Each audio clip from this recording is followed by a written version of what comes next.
Bienvenue dans le débat de France 24. Et si l'homme se retrouvait seul sur Terre? Une perspective au demeurant fort improbable tant notre propre destin s'insère dans tout un écosystème. Or, les espèces animales sont en train de disparaître à un rythme jamais observé, du moins de mémoire d'êtres humains, car 5 fois déjà par le passé, les êtres vivants ont été décimés dans ce que les scientifiques qualifient d'extinction de masse. Mais pour la première fois aujourd'hui, c'est l'homme qui en est la cause. Axel Simon. Et on va parler biodiversité justement et pandémie avec vous, Benjamin Roche. Merci à vous d'être avec nous. Vous êtes directeur à l'IRD à Montpellier, vous êtes biologiste et vous avez une crainte, Benjamin Roche, vous le répétez, c'est que ce type de pandémie, Covid-19, ne s'accélère. Pour quelle raison? Donc on a des enjeux en termes de responsabilité de la France qui sont énormes.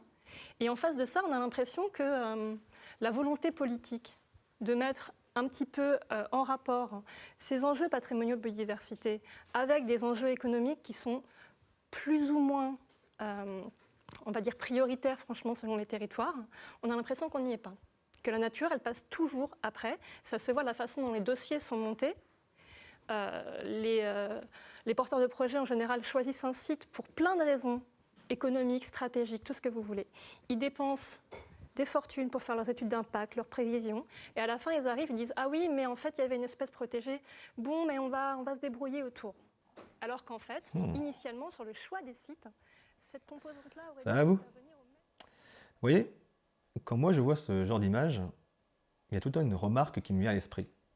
Est-ce que cette crise du vivant, cette érosion de la biodiversité à l'échelle mondiale, et qui d'ailleurs tend à s'accélérer, si on en croit tous les spécialistes qui s'enchaînent sur les plateaux télé, est-ce que vraiment ça se déroule dans l'indifférence générale? Non mais c'est vrai, parce que tous les 5 ans, 7 ans, au gré et au rythme des élections, des sondages d'opinion, des réunions intergouvernementales sur la question de la biodiversité ou encore du climat, on a l'impression que tout le monde s'en moque. Pourtant c'est curieux. Moi personnellement je ne partage pas cette opinion.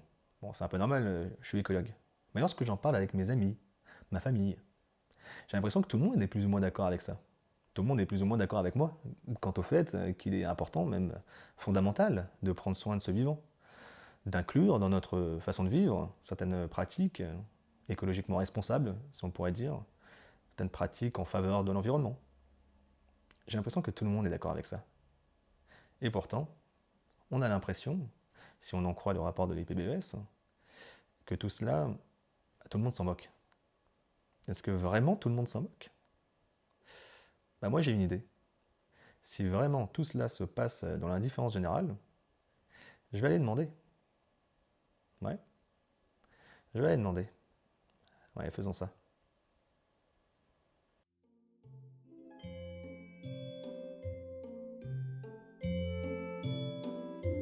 Pour avoir une vision globale de la notion de biodiversité et de la question de son érosion, peut-être devrions-nous aller voir ceux qui travaillent mais surtout vivent à son contact. Et si on commençait par les agriculteurs? Et il se trouve que je sais justement où en trouver un. Nous sommes ici en Maine-et-Loire, près du village de Pouancé, et on va aller rencontrer un ancien agriculteur.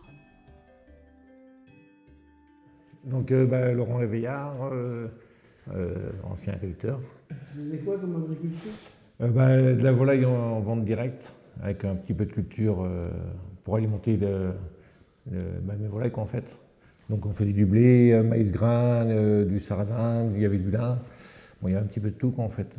Et on a arrêté justement parce que le local de transformation n'était plus conforme. Donc du coup, il fallait refaire des mises aux normes qui étaient assez onéreuses. Et donc, vu en fait que j'ai plus trop d'emprunts sur l'exploitation, j'ai préféré arrêter puis prendre une autre tournure. Et tu as fait ça combien de temps? 17-18 ans, ouais, de 96 à fin 2013. Quoi. Et après, bon, c'est vrai que nous, toutes nos terres là, sont passées en bio là, depuis que j'ai arrêté. Et dans le secteur, il y a beaucoup de personnes qui sont passées en bio aussi. Donc du coup, en fait, c'est vrai que ça modifie quand même énormément l'écosystème. Il y a du gibier qu'on ne voyait pas trop fois, ça c'est sûr. Dans les années 80, quand on était jeunes, comme les chevreuils, tout ça, on n'en voyait pas des masses. Et aujourd'hui, on en voit quand même beaucoup plus qu'avant. Donc du coup, ça c'est peut-être dû justement à l'être humain qu'en fait. C'est peut-être une prise de conscience déjà depuis quelques années qui a permis d'éviter de trop polluer. Et puis aujourd'hui, le résultat, c'est qu'il y a un peu plus d'animaux vivants, d'animaux sauvages dans les campagnes par rapport à autrefois. Enfin, ça a dû évoluer, quoi. L'animal sauvage peut venir en contact de l'animal domestique, hein, tout naturellement. Tu as des exemples? Un renard dans un poulailler. T'en as vu? Oui, on en a vu hein, pas si longtemps que ça, d'ailleurs, on a eu des petits poussins qui sont fait manger par des renards, oui.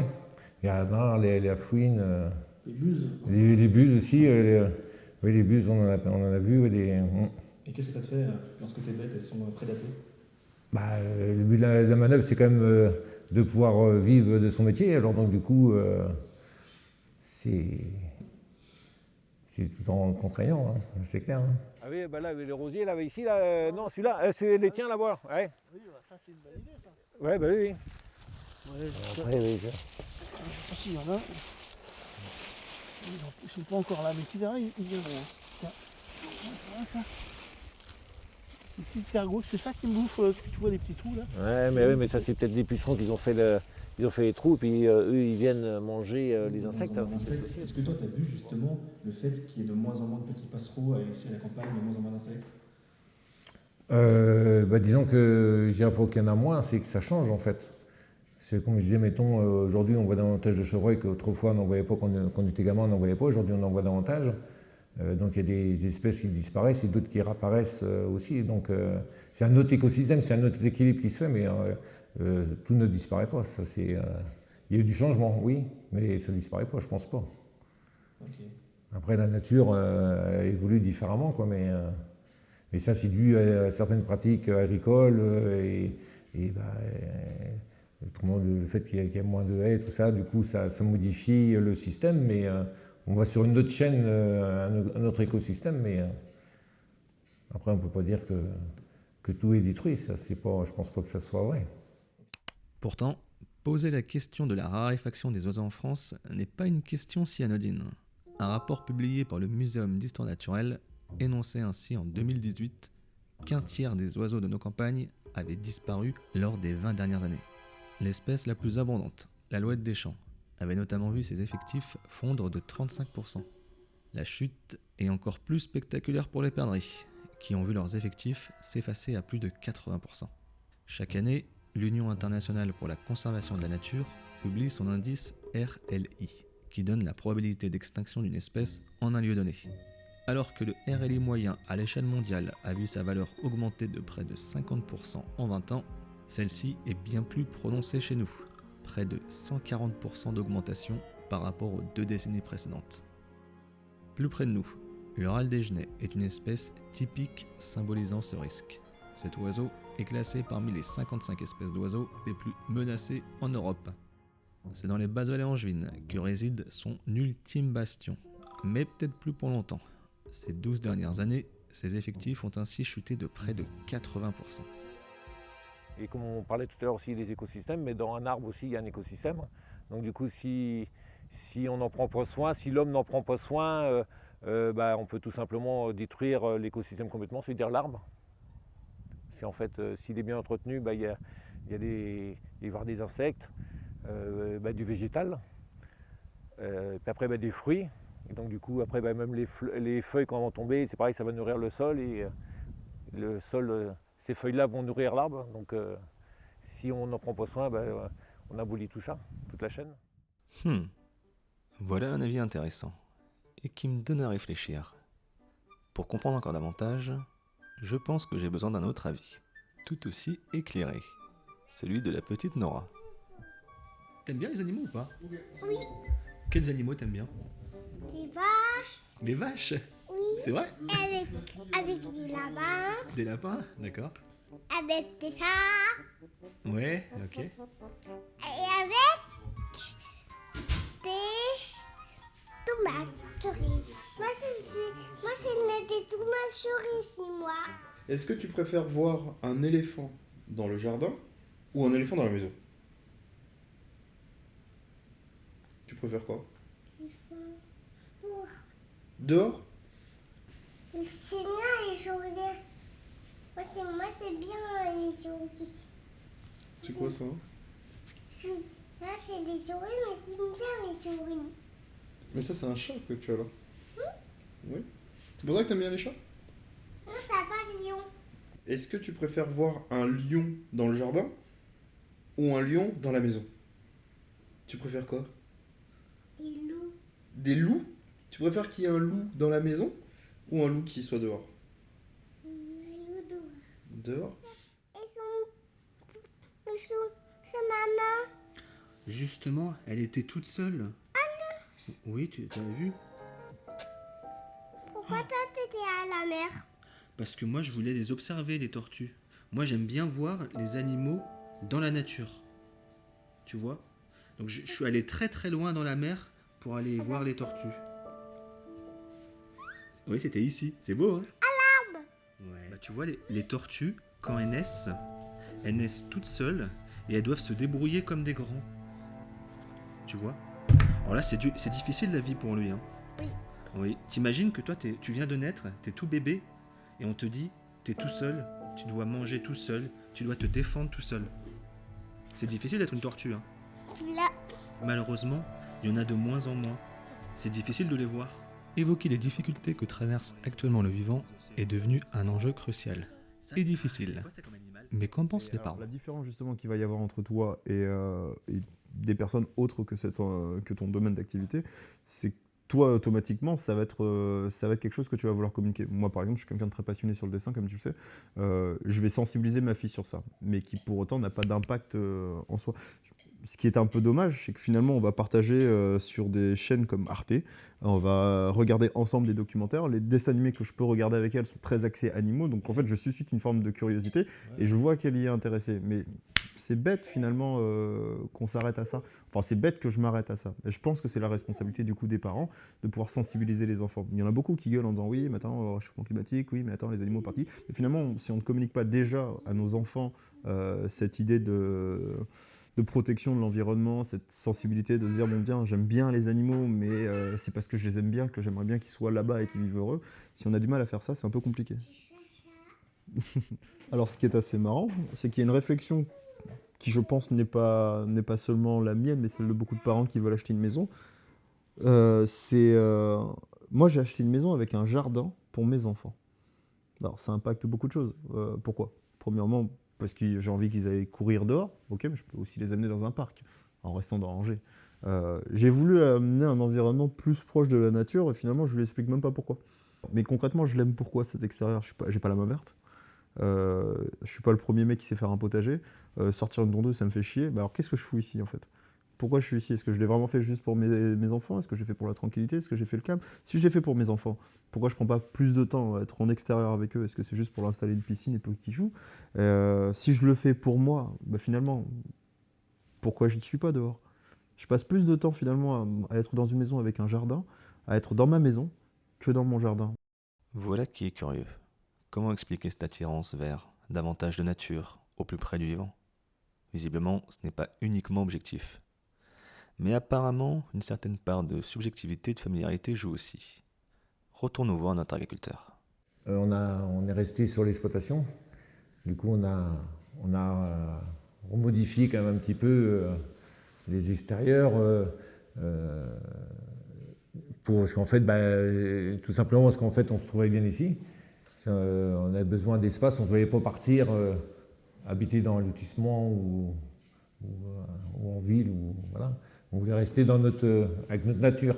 C'est en fait, quand on est agriculteur, c'est pas forcément qu'un métier, hein, c'est une passion. En tout début d'hiver, on a les jonquilles qui ont un peu la même couleur, le même jaune, qui annoncent le printemps. Et après, les colchis qui annoncent la fin de l'été. Et donc du coup, on arrive à avoir des fruits. Après, bon, on est juste... c'est juste après. Hein. Donc du coup, ces arbres-là, on les a vus tout petits, ils ont poussé. Alors c'est plus cette valeur-là en fait qui nous tient à cœur, parce que c'est des arbres aujourd'hui qui font facilement une bonne dizaine de mètres, quoi. Il y a toute une rangée, et donc du coup, tu te dis, c'est toi qui leur as donné cette vie, quoi. Du coup, c'est pour rien, quoi. Du coup, ça fait partie de la vie, quoi. Du coup, qu'on est attaché comme ça à la nature, c'est une importance, quoi. C'est pas forcément une importance financière, parce que c'est que des freins, quoi. C'est plutôt le fait d'avoir c'est donner vie à ces arbres-là, quoi. Pour moi, il y aura toujours un écosystème qui sera mis en place, quoi. La biodiversité change, mais elle ne va pas disparaître. Et l'agriculteur, il a sa place dans cet écosystème? Bah, il a sa place dans l'écosystème, oui, bah, complètement. S'il n'était pas là, tu penses qu'il y aurait un impact? Ah bah, bien entendu, oui. Bah, oui, oui. Parce que du coup, il entretient quand même la nature, donc du coup, en très peu de temps, s'il n'y a plus du tout d'agriculteurs, le paysage ne serait plus du tout le même et ça aurait un impact énorme sur l'environnement. Après, en bien ou en pas bien, ça, la question, mais bon, tout comme les chasseurs aussi, qui ont toute leur importance et qui peut devenir problématique parce qu'il y en a de moins en moins quand même de jeunes à chasser. Donc du coup, là, c'est vrai que ça modifie tout un système. Après, à voir dans le temps comment ça va se présenter. Avec ces réponses, viennent finalement davantage de questions.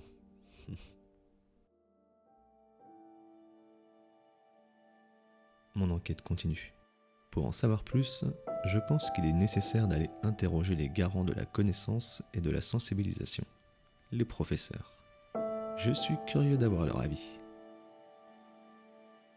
Alors, je suis Joël Mauboussin, je suis professeur d'histoire-géographie au collège Le Sacré-Cœur de Poncé ainsi qu'au collège Saint-Émilie à Candé. Voilà, principalement professeur d'histoire, géographie et EMC. On enseigne principalement de la géographie humaine, mais aussi des interactions entre humains et justement monde animal, avec aussi toute une partie qui se rapproche un peu de la géophysique, la géographie physique, où on travaille par rapport au climat, par rapport au changement climatique.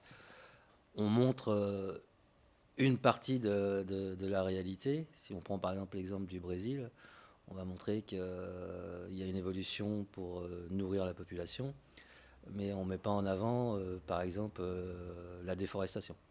Par rapport à la façon dont le vivant est ressenti maintenant au niveau de nos sociétés, moi ce que je vois en tant qu'historien ou géographe, en tout cas prof d'histoire et de géo, c'est qu'on a une nouvelle génération qui est en train de monter. Je vois ça au travers aussi de ma famille et au travers des jeunes de ma famille et de leurs amis. Il y a une prise de conscience extrêmement importante de la part des jeunes par rapport justement au vivant, avec aussi, on va dire, d'un point de vue historique et plus globalement, une prise de conscience que l'animal est un être sensible, alors qu'avant, historiquement, l'animal est un bien meuble. Je commence à y voir un peu plus clair. Allons maintenant interroger un de ces jeunes.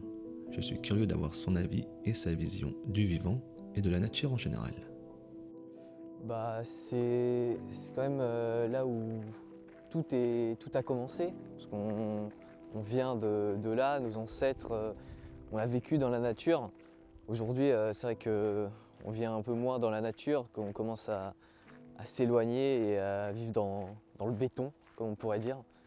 Avant le confinement, les gens ils allaient de moins en moins dans la nature et forcément ils ne peuvent pas sortir, donc on reste chez nous à jouer, à trouver d'autres activités. Et toi, depuis la fin du confinement, tu sors ou pas?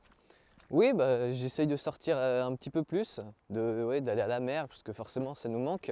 Et je pense avec la sortie du confinement, les gens vont sortir et vont retrouver ce qu'ils avaient perdu avant ce confinement. Et du coup, toi, ça t'avait manqué de sortir pendant le confinement? Je vais dire oui et non, parce que c'est vrai que ça a limité pendant cette année de voyager, de voir la montagne, la mer, tout ça. Et en dehors de ça, tu serais sorti si ça n'avait pas été le confinement? Je pense que oui et non aussi également, parce que c'est vrai que je reste beaucoup chez moi et que j'aime bien jouer et m'amuser chez moi. Alors je pense aussi c'est qu'on arrive au XXIe siècle à une évolution de ce qu'est l'être humain. C'est une évolution qui pour l'instant est encore peu visible, mais où il y a une forme de transcendance, c'est-à-dire qu'on va pouvoir dépasser le fait d'être un simple animal en haut de la chaîne trophique, qui est en train de manger, et qu'avec l'évolution de l'être humain, on peut arriver aussi à un système où on ne soit plus juste dans un modèle prédateur-proie, qui est en fait le même système, à part qu'on le met au travers de systèmes d'abattage, mais n'empêche qu'on est en haut de la chaîne trophique quand même, et arriver à, par la civilisation, à changer son mode de consommation et avoir un mode de consommation qui ne soit pas justement prédateur. Après, au niveau grand public, oui, je pense vraiment qu'il y a une prise de conscience chez une partie des jeunes. Après, sur les gens de ma génération, où nous, on a toujours été habitués à une consommation de masse, donc de masse qui veut dire sans réflexion. C'est-à-dire qu'on est devenu en fait des consommateurs zombies, si je peux me permettre l'expression, où on consomme sans réfléchir. Là, par contre, la prise en compte est absolument pas là, effectivement. On nous dit que ouais, faut sortir, que la nature, elle est en train elle se détruit et tout. Et je pense pas que tous les jeunes sont concernés par ça et veulent vraiment sortir et voir et changer quelque chose. T'en as pas autour de toi? Peut-être. Tu te sens concerné, toi? On va dire que oui, j'essaye de faire des choses, j'adore voyager, voir ce qu'il y a dans la nature, mais c'est vrai que je vais pas y aller peut-être souvent instinctivement, y aller seul et me dire voilà, je vais aller juste me balader comme ça, seul. C'est pas ce que je ferais. Je pense pas que les autres, je pense que les autres plutôt ils pensent comme moi et même il y en a ils sortent pas. Pour Naïm, le fait que certains se détournent de cette cause environnementale s'explique très simplement. Ça m'inquiète forcément, mais quand tu le vois pas, tu peux pas être inquiet. Je veux dire, le fait de savoir, ça te rend inquiet, mais le fait de ne pas le voir et de dire que pour l'instant le monde il vit tranquillement, même si on sait que on pollue, etc. Je veux dire, on va savoir ça, mais c'est pas comme si on va changer drastiquement. Je pense que c'est un peu difficile à utiliser ces mots-là parce qu'effectivement, il y a un effondrement de vivants quand on regarde à l'échelle globale. Mais j'en suis pas certain que quelqu'un qui habite en France sait que les récifs coralliens sont en train d'être dégradés à une vitesse énorme, ou au moins, il ne le voit pas. Ici en France, on a bien protégé beaucoup d'air important pour les espèces de mammifères, les espèces de grands oiseaux comme les rapaces vont plutôt mieux qu'il y a quelques dizaines d'années. Okay. Donc on est dans une modification des vivants qui est majeure, mais c'est une crise à l'échelle planétaire qui n'est pas forcément vécue par chacun de même façon. Donc de parler effondrement, je pense que c'est vrai à l'échelle planétaire, mais j'en suis pas certain que tout le monde puisse faire le rapport lui-même à un effondrement. Et du coup, ça te fait quoi, toi, de savoir que malgré tout que cette biodiversité est en crise? Bah, je suis vraiment triste. J'essaye de tout faire parce que pour la sauver, parce qu'il faut la sauver, là, c'est critique. Et je pense que je ne suis pas le seul à penser ça, qu'il y en a d'autres. J'espère que... Ah bah oui, moi je le fais et il y en a d'autres qui font, que ce soit le recyclage ou tout ça pour la nature, pas jeter ce papier. C'est quelque chose qui est normal pour moi, je pense pour d'autres aussi.